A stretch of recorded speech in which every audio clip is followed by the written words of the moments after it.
Dr. Sims, welcome to the One Thing podcast. It's so great to be here with you today. Thanks for having me. I'm excited to dig into some discussion and talk about lots of cool things. Excellent. Yeah, so I thought we could get started in just hearing a little bit more about your interesting background. We talked a little bit before we got started how you grew up in the Bay Area and now you're living in New Zealand.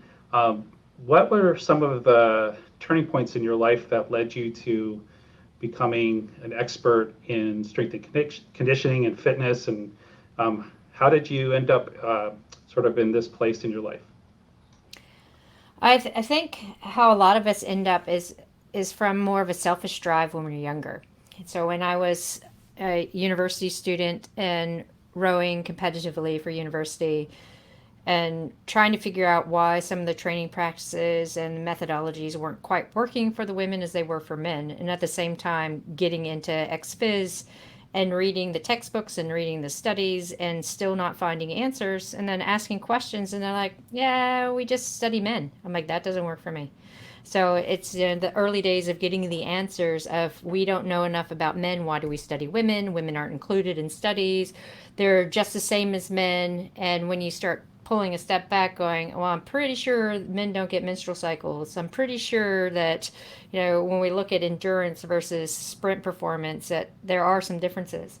So it was that kind of drive from both as an athletic standpoint, but also as a interested young asking why academic that kind of drove me down this path to really dig in and find out what are the differences, but then disseminate it out. Because there's a lot of good it does for me to have it in my brain if it doesn't work to like push it out and enhance other people's lives. Wonderful. So, did you coin the phrase "women aren't small men"? Yeah, so that came from when I was teaching and I'd have undergraduate classes after lunch and try to wake people up. And it was all about sex differences in training principles and practices or thermoregulation. And I'd say, women are not small men. And the girls in the class would be like, yeah. And the guys would wake up and be like, whoa, what do you mean by that? So it was a way to like grab the attention just with that tagline. And then when I got out of full time academia and launched a sport nutrition company, that became our women's line tagline. And it just resonated so much with so many people in the fitness space. Then it just became the mantra: women are not small men. Yeah, it really works. Especially, I think I first was introduced to it through your first book, Roar, and uh, when I'm communicating with my patients about they're working out with this particular trainer or they're following this particular guru in fitness, and it's not really directed towards men. They really connect to that someone who understands the differences and the nuances and how we should not just sort of be following this blanket approach that was mainly geared towards men. Yeah. And it's good to see that there are more and more people who are actually acknowledging it. Except in the research space where I'll read a title of a paper and I'll be like, immediately, I wonder who they studied. And you go look and it's just men, but they don't put for men or by men in the title. Whereas if you read an academic paper and it's like caffeine effects on women, but if it was just on men, it'd be just caffeine effects. So there's still that Right. discrepancy. And people who are translating it into popular media, they don't have that eye to it. So then they just perpetuate it. Now, this is for everyone. So when people are really digging in and going, hey, wait a second, how does this apply to women? And then take that and run with it, I'm like, thank goodness there's more voices out there and it's becoming more appropriate to talk about what's appropriate for women. Mm-hmm. And so with your platform, what are you up to these days? Like, what's your main focus in your day to day life? Oh gosh, it depends on the day.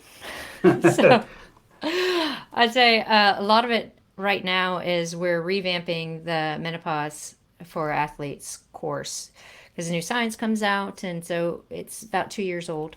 So we're just revamping that and pushing that out, and we also have micro learning. So it's like 1 hour deep dive into a topic like what's collagen, giving the science background, the applications, because my goal from those kinds of things is for someone to walk into any kind of store or call up a website that sells products and be able to look at the label and see if that is actually what they need. So really kind of get deep dive information out in small doses and then have the bigger information in the courses. So that's kind of the Dr. Stacy Sims ethos thing. But then I have a lot of research projects going as well with PhD students in industry. So we're doing ACL rehabilitation based on menstrual cycle phase. We're looking at sex differences in concussion, how to come back from that. Looking at gut microbiome changes in athletes. What else are we doing? Ultra running. So lots of little projects that should be out there that have been taking a long time to get out there, but finally have motivated students and teams around us to be able to get the research done. Great. And you didn't mention your new book here. I'm going to hold it up. The Next Level. Yeah. How many years in the making was Next Level? Not as long as Roar. So Next Level actually was delayed because of the COVID pandemic and trying to get it published. So I'd say that we spent a good 2 years writing it and getting upskilled on the research that was coming out. And during COVID, there was a lot of reviews and things that came out, which was good. And so when it finally launched in May, I was like, yay, finally, because I was expecting it to be out like the September before, and then it was going to be January, so it just kept getting pushed. And then on the back side of that, we also got the okay to update Roar. So now that's the other project that we're working on. Because Roar was launched in 2016, and there's a lot of things in there that should be updated with regards to new turnover science, not basic physiology.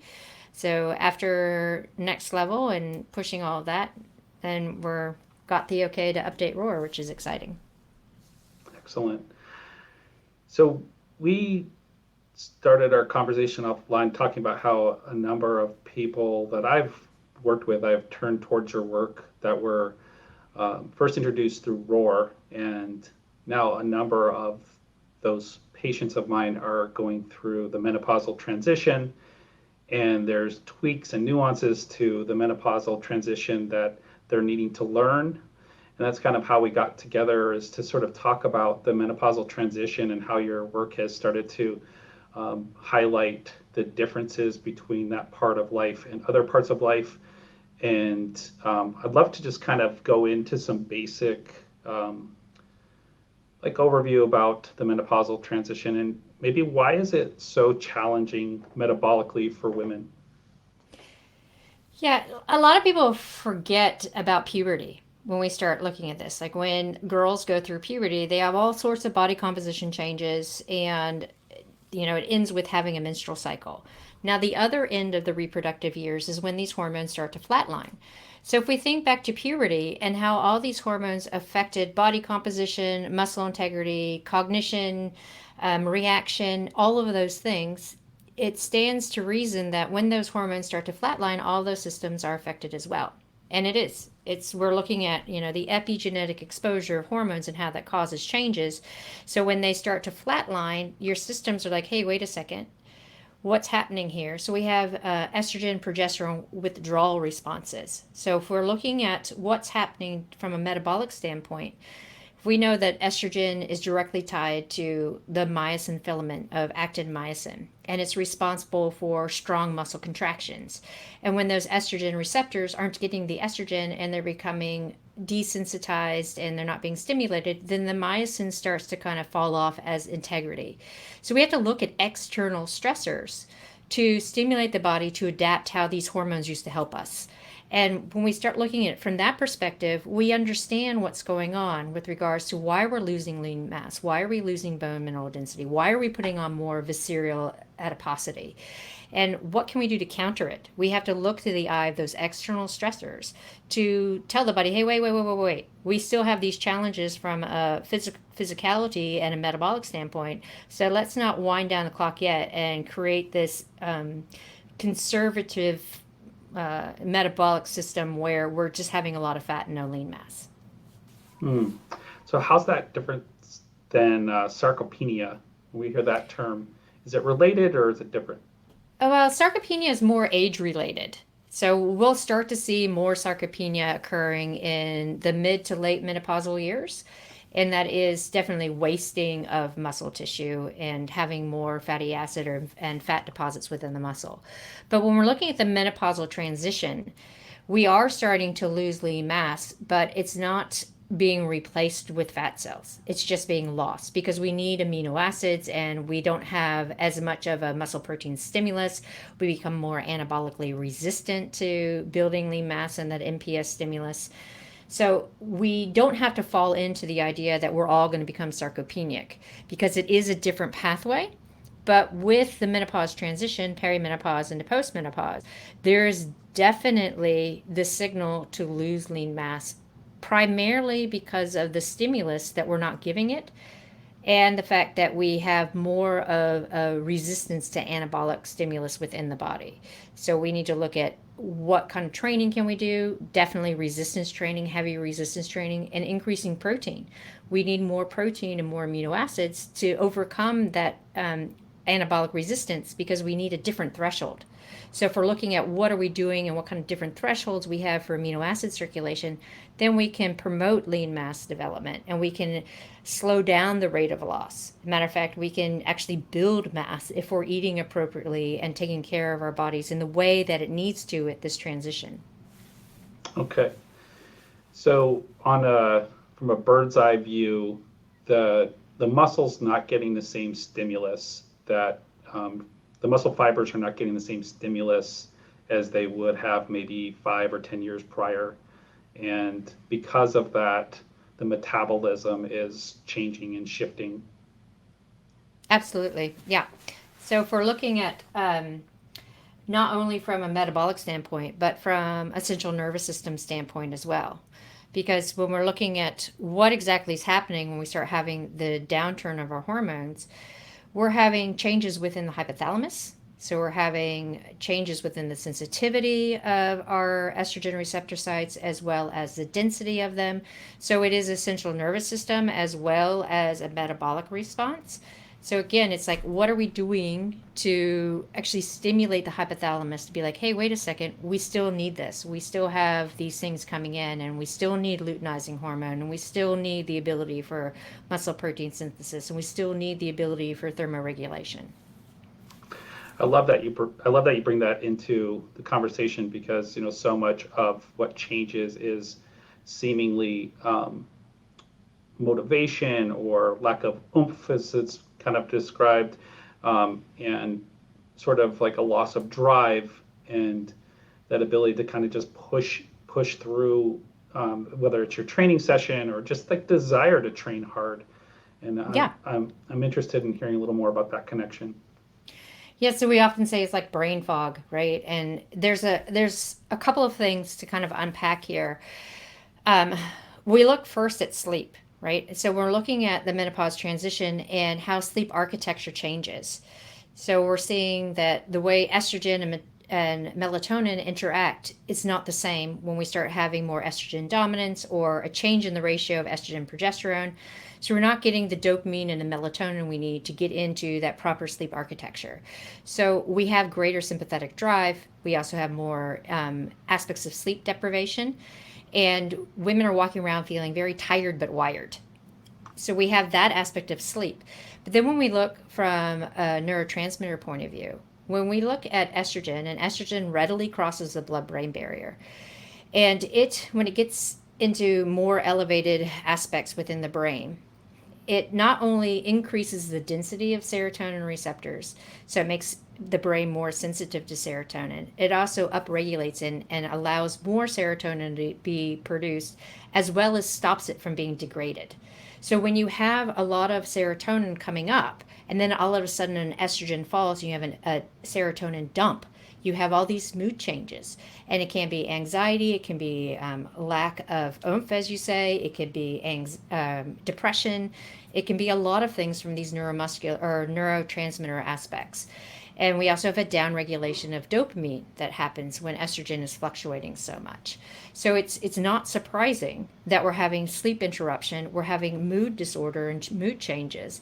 And we also are looking at women at a time in their lives when they're super busy, when they have either young kids or teenagers, older parents. They might be coming at the cusp of their career, or they're supporting their partner who's coming at the top of their career. So there's a lot of endemic stress around it too.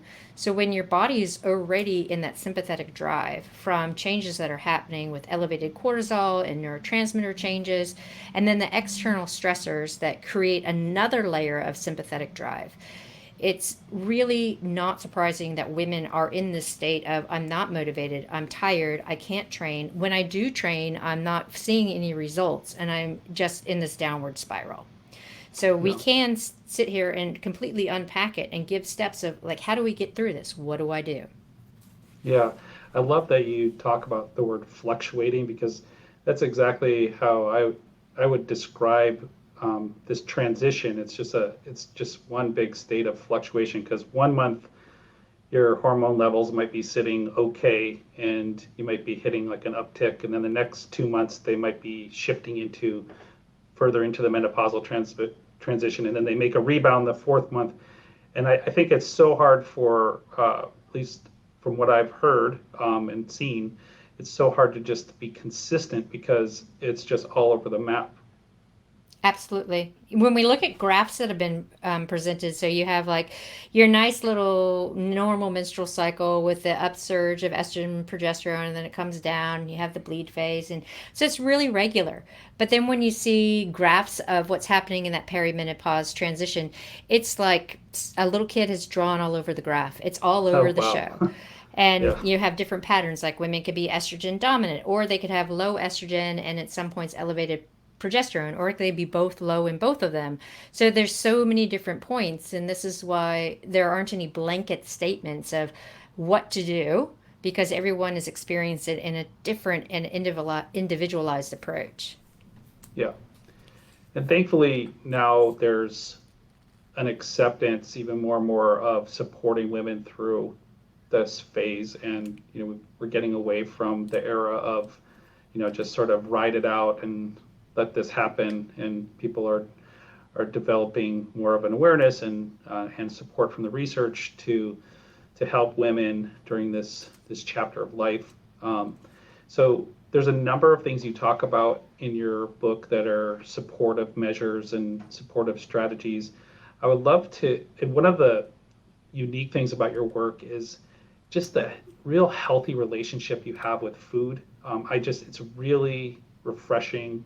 And one of the main reasons I refer people to your work is that I will say that jumps out so strongly. Can you talk about what was some of the moments when you started to see how much nutrition, sort of plays a role, and how undernutrition was sort of was problematic? Yeah, so this also stems from early days, because when I was in high school, I swore to my parents, I'm like, I'm going to be a chef, because I was living in San Francisco, and you're in that bubble of sustainability before it became like trendy to be sustainable. And I was a little bit green, working for Friends of the River and just a whole bunch of stuff, and understanding the agriculture and the nuances of how good food actually nourishes the body. Like, I was right next to Green's Restaurant, which is one of the first vegetarian restaurants, but it wasn't about being vegetarian, it was about being sustainable and nourishing your body. So then as I got into athletics, and my parents are like, no, you can't be a chef, I was like, wait a second. In order to, like, be healthy, you have to have good food. And being surrounded by endurance athletes and seeing, the disordered eating, or people trying to out train a bad diet, I was like, this doesn't work. And then you start hearing these stories about women who have been amenorrheic for most of their collegiate years because they're trying to be runners or rowers or whatever it is, and they're always injured. So when you start really digging into it and understanding the physiology behind it, you're like, well, of course you need to eat, because your body isn't an algorithm that's like, I need X amount of calories every day. You have fluctuations because some days you're more active than others, but you do need a baseline intake just to exist. And when we see online calculators and you're working with people who are like in the bodybuilding and fitness world, and they're dropping calories down to 1,000 or 1,100 calories a day, it's like, wait a second, that's not even enough to feed a toddler. When you're thinking about all the systems in the body, And if you're not eating enough, then again, hypothalamus is like, wait, what's going on? Like, we don't have enough nutrition coming in to support all the systems of our body. We must need to be conserving. So you'll see people who are under eating and their body starts to break down because the body is like, I need stuff to keep going. So I'm going to break down lean mass. I'm going to break down bone. I'm going to stay in this catabolic state, and I'm going to store everything that's coming in as fat. And when we're looking at active women who start to experience that, unfortunately, coming from like the 80s mentality of calorie in, calorie out, then we get into this whole quagmire of I need to exercise more and eat less, which then compounds the situation. So when we look at the nutrition standpoint, I always look at it as what would you do for your child? Would you starve your child? Probably not. You want them to be able to grow and flourish, and you want good food around them, not packaged stuff. So, why are we not doing that for ourselves? Why are we not supporting our body and our tissue growth with good food for ourselves? And when we start talking about it from that more holistic standpoint, people get it. They're like, "Oh yeah, I wouldn't make my child go all day on a cup of coffee and a protein bar. So why am I doing that to myself?" Yeah. Yeah, I like the lens of looking through it from a standpoint of like performance, like how nutrition helps you perform better in life, versus, you know, just focusing on physique alone. If you're not able to go to the gym or go out for a hike and have the energy to actually perform, it's questionable of that strategy. It's Yeah. I was in a conversation yesterday with a couple of friends, and one of them is working for a training company, so like online training platform, and the issue of weight management comes up. And I was like, I don't like that whole conversation because then people's objective and goal becomes losing weight and weight management, where they forget to have fun. And they forget that if they plan and they follow the plan, then body composition change is the positive outcome of it. It's not the focus. So if you're focused on getting strong, getting better sleep, maybe fueling for your workouts, all of those things are going to feed forward because you're going to be able to take on more stress. If you're able to take on more stress, your body adapts. If your body adapts, you get fitter. And it also is like, well, if I'm getting fitter and I'm stronger, then body fat kind of comes off, and we start to see body composition changes, not weight on the scale. I hate it when people are all so focused on weight on the scale because it does not represent what's going on within the body. So we follow a plan. You follow a plan. It might be undulating every 3 weeks, you're changing something, but maybe for these 3 weeks, I'm focusing just on strength. And then I have a little bit of a break, but it has to be fun, especially when we're not being paid because we're not professional athletes. We're doing this because we want to better our health, we want to have fun, we want to be social. So if it's not fun and you're so focused on numbers, then it's not going to be beneficial. It's going to seriously degrade mental health, and you're going to get so frustrated when you're not seeing outcomes that you want. Yeah. Yeah, so let's unpack a few of these principles with nutrition. You talk a lot about the importance of protein and also nutrient timing. Maybe just sharing a little bit about those. You already did talk a little bit about the importance of amino acids, and when it relates to menopause, maybe tie in some of that with the menopause is protein and nutrient timing, and how that plays a role.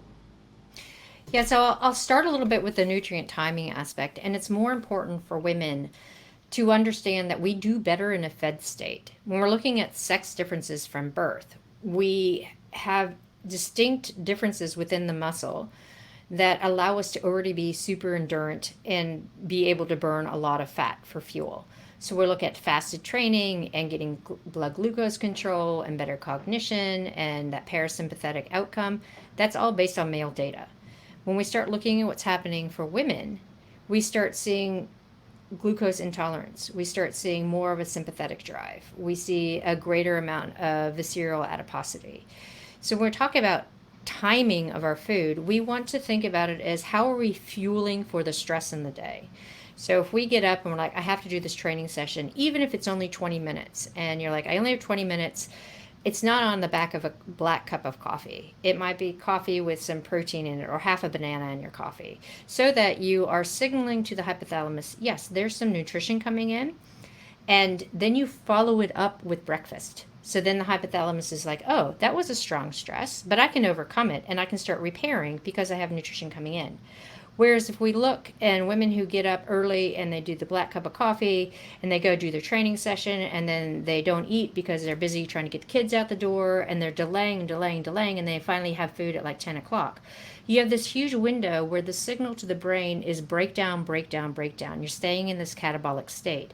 And the hypothalamus is like, I need to conserve. So it's effectively reading you as being in low energy availability. And we've talked about that. If you're in low energy availability, thyroid goes down, you have endocrine dysfunction, immune system gets a hit. So we start really focusing on, okay, what do we need to do for the day? How do we get through this? We fuel for the stress at hand, both exercise and life stress. And then if you want to play around with some of the trendy fasting stuff, then it's stop eating after dinner and then eat at breakfast. So you have a good 12-hour window. And that's how the body should work anyway, because we're talking about circadian rhythms, and your body needs fuel when it's awake in the day, and maybe not so much while it's sleeping and trying to ultimately repair. So we talk about that nutrient timing. It's so important for women to fuel for what they are doing to get outcomes, both from being able to increase parasympathetic drive and get out of that sympathetic state, as well as to garner the adaptations from the physical activity that they're doing. When we talk about protein in the menopause transition and postmenopause, as I said, our tissues are becoming more anabolic resistant. So that means that we're not able to really read the signals for building tissue, especially lean mass. So when we talk about protein post-exercise and we see research that's saying, hey, chocolate milk is great, it's great if you're a young man, but it's not enough protein for women. We need 30 to 40 grams post-exercise in order to reach that leucine threshold to trigger muscle protein synthesis, especially for having these perturbations in estrogen because of that downregulation of estrogen receptor sites, as well as a downregulation of insulin growth factor 1, which is also important for muscle protein synthesis. So protein becomes really important. And a lot of women don't realize how much protein they need to eat in a day. So instead of giving a blanket, hey, you need 2 grams per kilogram of body weight, we go, okay, at every meal, you need 30 to 35 grams. Every snack, around 15 grams. And if you have a big training session, you definitely want to hit that 30 grams post-exercise. And when people start looking at it, it's like, that's doable. That's doable. Because, a serving, about a 25 gram serving, is about the size of your palm. So you're like, okay, I can do that. And then I can add some more things. It's easy to hit that 30 grams for a meal. But it's super important to dose that protein throughout the day so that you have amino acids circulating to improve muscle protein synthesis and to support neurotransmitter health, because we already know that that's taking a hit with all these fluctuations of estrogen and progesterone. Wow, that was amazing. Thank you. I'm sort of speechless after hearing all that. That was great. I really welcome. just resonated with that whole view that you just painted. Thank you. Let's go into exercise stimulus and why should we lift heavy? Let's compare that to the days of Jane Fonda. and Yeah.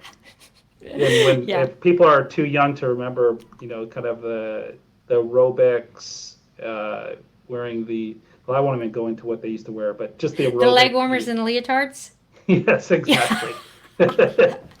Yeah. So, the history of strength training women is really interesting because it's always been like the fringe thing. So when Jane Fonda came in, it's like, let's do aerobic exercise. It was kind of a turning point. But the fact of the matter that she didn't add in resistance training is a little bit of a fault that women still follow, where they're still like cardio. It's even in gyms. If you walk into a gym, right, it's very masculine in the lifting area, and then you see all the women who are pushed over to the cardiovascular area, and it might be painted up in nice little feminine colors. So it's just being perpetuated in the social stigma that we have. But when we look at resistance training, women who are younger and have good estrogen can get away with higher reps. because they have estrogen that's stimulating the myosin, and we have really good recovery from a central nervous system standpoint. But as we get older, knowing that women don't age in a linear fashion like men, when we hit the perimenopause into postmenopause, that's more of the equivalent of men in their late 60s when you're looking at research and what's happening from a anabolic stimulus standpoint. So what we need to do is we need to look at what kind of stress, again, is going to help us with lean mass. So for lifting heavy, it does two things. One, it stimulates the neuromuscular system to have a very strong nerve reaction to come down and try to recruit as many fibers as possible to overcome that load to lift it. If you're getting that stimulus, then you're getting more fibers involved, which maintains the integrity of those fibers. Not only that, when you're doing that strong load, you're also getting the signal that, hey, we need myosin to work really well, because a muscle contraction is actin, myosin coming together and linking and then releasing. So if we don't have really good myosin, then we're not going to have a strong contraction. So both of those two aspects get stimulated through heavy lifting. And women do better with power type lifting anyway, and not endurance type lifting, regardless of age. But like I said, when you're younger, you can get away with body weight stuff and the high reps, and you're not going to get overly big because most women don't eat enough anyway. But as you get into perimenopause and older, you definitely need to focus on the power type training, the 3 to 5 sets, 3 to 5 reps, 3 to 5 minutes recovery in between, because you want it from a neuromuscular standpoint, not a cardiovascular workout. And that's how we can start to overcome a lot of this anabolic resistance, build and maintain our lean mass. Yeah, it's wonderful. And I love how most of what we've talked about so far, if we've kind of dialed it down between the nutrient timing, the protein, the heavy, lifting heavy, all of it is contributing and preventing some of the sequelae of some of the problems that can develop in menopause, like osteoporosis. And so this is what we're talking about is helping bone health as well, and preventing falls and preventing fracture. Yeah. And I mean, there have been a couple of studies that have come out recently looking at the heavier lifting power based stuff in older women who are 70 and older. And when they switch away from the light 10 to 12 rep and put in the heavier 3 to 6 rep, not only do they build lean mass at that age, but they also have better coordination and balance. So if they happen to accidentally step off a curb, they don't fall and break something. So it's that reaction time that you also get with that neuromuscular connection. Right. Yeah. And I think what's been remarkable to see is, I think when powerlifting first came into the kind of lay world with like CrossFit and those types of things, there was tons of injuries and people were just doing all the lifts wrong. And I mean, they would be excited about their new program because it's exciting, and there was camaraderie, and then they get injured 2 weeks later. Now I think it's really matured, and there's some real more education about how to learn heavier lifting strategies and powerlifting. And I think that's really important for listeners, is just to not jump right in if you've never done this stuff, because the shoulders need to have mobility, the hips need to have mobility, and you can really if you're doing this stuff on tight muscles, it's not as safe. No, we always say, I don't want any, well, we as in the team around us, right? We're like, I don't want anyone to go into the gym and try to deadlift 100 kilos. Like if you've never seen a bar before, we want to look at it as the eye to health, where you're taking a good month to 2 months for mobility, learning how you move, seeing where your muscle patterns are, getting that brace stability so that when you do start adding load, your joints and your muscles can respond to that load. So it's a phase in for lifting heavy. It's a phase in for resistance training, because the last thing in the world I would want is someone to go in and try to do heavy lifting, get injured, and then never want to do resistance training again. Because it is a really good central nervous system, and it's a way to really emphasize not only the strength component, but the after effects of growth hormone. You have an anti-inflammatory response, antioxidative response, and you have a greater parasympathetic drive for better sleep. So when we're looking at heavy lifting, it's more than just in the moment. It's that long term, let's work on that mobility and that movement and then add the load. Yeah. And I also want to point out that I think you would be in agreement that cardio, and we'll talk a little bit more about HIIT training in a second, but cardio is still very important, and this this doesn't take away from the importance of the exercise effect of cardiovascular exercise, the brain effect, the the heart effect, and just sort of the overall well-being effect. Absolutely. So I get questions who are like, what, do you want me to replace everything with heavy lifting? No, no, no. It's a complement. If you're an endurance athlete, then you think about in the endurance and the cardio being the complement to the lifting and the intensity. But we look at the data for intensity work, especially in menopause transition. It's super important to put in the sit and the HIIT, not only for better metabolic control and having epigenetic changes within the muscle so you can use glucose and you don't become as insulin resistant as you would if you didn't do it. But also, we know that those short, sharp intervals are so great for cardiovascular health. We also get that boost in BDNF for brain health. We get more brain tissue growth. But then the other side of things is adding that resistance training in, we get an impetus for better nerve growth factor within the brain from the resistance training. So they both complement for overall health from that cardiovascular, metabolic, and the brain health aspect. Yeah. So you talk about high intensity interval training and a specific form of it called SIT, and the metabolic changes one might experience when having that be part of the workout. Can you share a little bit about that? I know we only have a little bit more time together, but I'd love to hear some comments on that. Yeah, so the big buzz, I guess, in the fitness industry is HIIT, high intensity interval training. And we'll see all forms of it, like Orange Theory, F45, boot camp classes, but that's not true HIIT. Because if you're looking at a 45 to 60-minute class, that's moderate intensity. When we're talking about true HIIT, this is 1 to 2 minute intervals that on a rating of perceived exertion, you're sitting around a 7 or an 8. Then the other subset of HIIT is called sprint interval training. And so sprint interval training is even shorter intervals. It's 20 to 30 seconds with a good 2 to 3 minutes in between. Because when you do a sprint interval, you want to be able to go as hard as you can on a rating perceived exertion, a 9 or 10. But you have to recover enough to do that again. And the first time you do it, you might only make 3 of those and then you're fully gassed out, which is fine. It takes time to build up. But the reason why we want to do that top end is it does create this, like I said earlier, an epigenetic change within the muscle to enhance GLUT4 gate. So GLUT4 is a protein-oriented gate that opens up to allow carbohydrate and glucose to come into the muscle without such a reliance on insulin. And it's important to understand that because there's a tie of insulin growth factor 1, and estrogen that helps with metabolic control.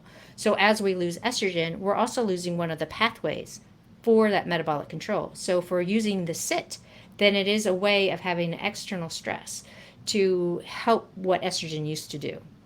If we're looking at HIIT training, so that's longer intervals and maybe a 2-to-1 recovery, so 2 minutes on, 4 minutes off.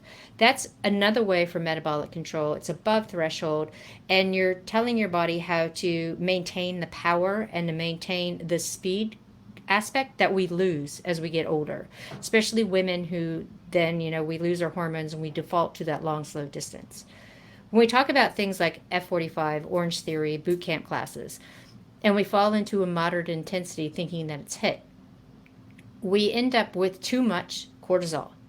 And when you have too much cortisol, we already have a higher baseline of cortisol at this point in women's lives because of the sympathetic drive and all of the changes that are happening. So if you stay in this moderate intensity zone that's too hard to be truly easy and it's too easy to be truly hard, then it's kind of a moot point because you have elevated cortisol but no extra response of growth hormone or anti-inflammatory or antioxidant responses that come with it. So you're just effectively raising your cortisol level. So we hear this, how women who are perimenopause, postmenopause shouldn't do HIIT training because it raises cortisol. The follow through is if you do HIIT training and SIT training properly, you have, yes, a slight increase in cortisol acutely, but the growth hormone and the antioxidant and anti-inflammatory responses that occur with it drop that cortisol so you don't get an elevation of cortisol, but you actually have better adaptation and better changes within the body that support metabolic control, cardiovascular health, and brain health.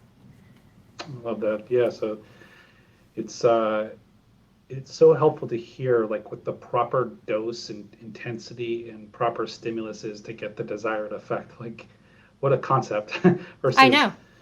it's so refreshing because no wonder people are feeling so lost when their blood sugar is going high after a 45-minute hit session and they don't know why. Well, their cortisol is going high, and there's just so much that we just don't know until you really study this like you do. And I really appreciate you sharing those details with us. It's very helpful. Yeah. Like I have people who are, oh well, I can't work out for an hour. I'm like, you don't need an hour. Like you could do a heavy lifting session followed by a sprint interval session, done and dusted in 30 or 35 minutes. Because if you're doing the heavy lifting properly, you might be doing two exercises. So maybe you're doing uh, box squats and then single leg lunges. That's it for heavy lifting because then your central nervous system is taxed out. And then you hit the bike or the treadmill or the rower and you do a couple of 20, 30-second bursts. And that in itself is so much more taxing than spending the hour or so on the elliptical or doing one of the boot camp classes. And you're going to get all the benefits of that high intensity work as well as the benefits from the heavy lifting. So when you Yeah, start looking at the time involved, it's dropping the volume and getting that intensity up. yeah. So I have this love of jump roping as a form of exercise. Am I completely off with that, or is it what I think it is? It's great. One, it's high intensity. And two, it's multi directional stress for your bones. And we know that to improve bone health, running isn't enough. You need that multi directional stress from jumping. So, jump roping or plyometric work is fantastic for bone health. And then you also get an increase in your tendon and ligament and muscle strength too. Yeah. I There was a guy when I was way back in the day when I was a personal trainer. There was this 90-year-old man that would come in and jump rope every day. And as I'm approaching, getting closer and closer to his age, I'm like, I'm gonna be that guy. Just keep jump Definitely. roping. Yeah, exactly. Exactly. Not in Richard Simmons shorts, but you know. No, no, no. We got a little cooler, so we think. Yeah, um, exactly. so I would love to just wrap up here with just some closing thoughts. And if people are inspired to follow your work or continue on this journey of learning with you, what would they do next? Well, there's a couple of ways about it. Like you can go to our website, drstacysims.com, so it's the DR, and sign up for our newsletter, and you get free information every couple of weeks. It keeps you kind of in the realm of what we're doing with regards to new microlearning topics, courses, different seminars and things. Or you could just follow me on social media, which is Facebook and Instagram, Dr. Stacy Sims. And that gives you little hits of information every day. And we also say, hey, this is coming up. Maybe you're interested, and we can keep you in the loop that way too. Excellent. Well, thank you for your time, Stacy. This has been so fascinating. I'm gonna have to listen to this like 4 or 5 times Awesome. to integrate it. That's my favorite kind of podcast. And thank you once again for your generosity. Yeah. Thanks for having me. It's been fun. You're welcome.